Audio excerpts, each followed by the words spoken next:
There you go.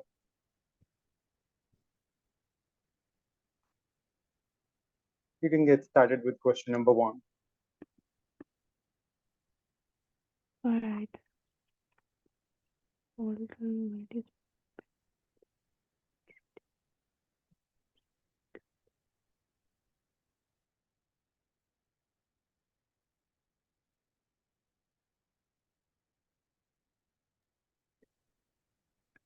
Okay. Write the solution again.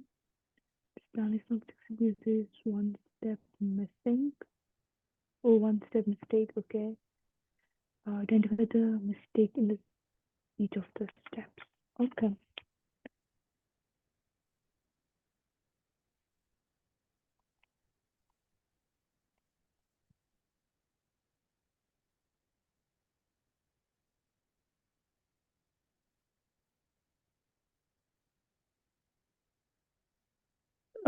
Sir, in the first step, we should use sulfuric acid instead of nitric acid. Good. And the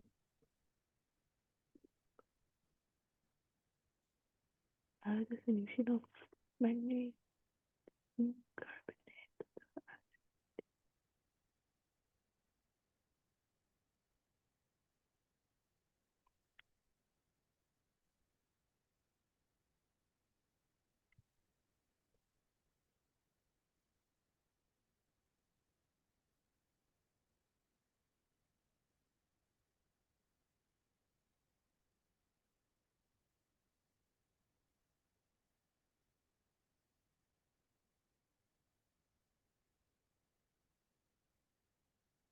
Mm,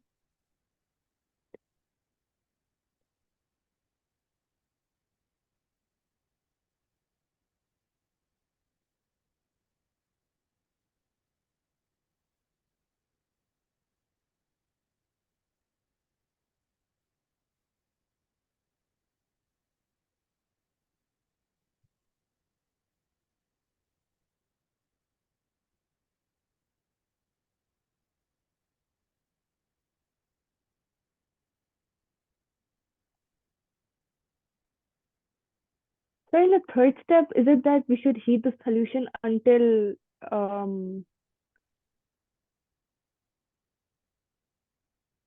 all the acid has been reacted? No. Because mm, Acid reacted, or all the acid has been reacted. This is something that we do make sure of in step 2, not in step 3. Step 3 is definitely about evaporation of water, but how much water has to be evaporated? This is something that needs to be decided. Think in that direction.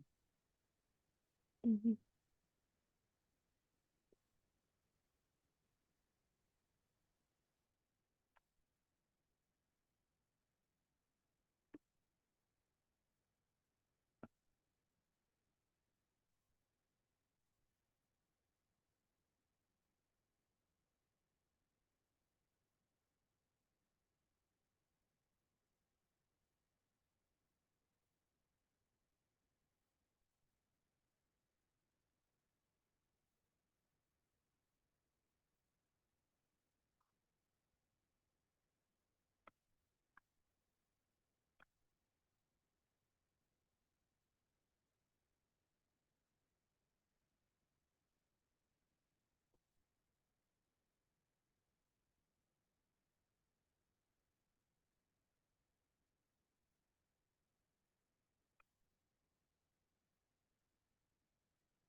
Yeah, I'm not sure about the second step.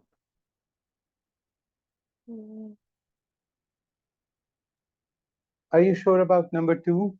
What mistake there is in number 2? And the solution of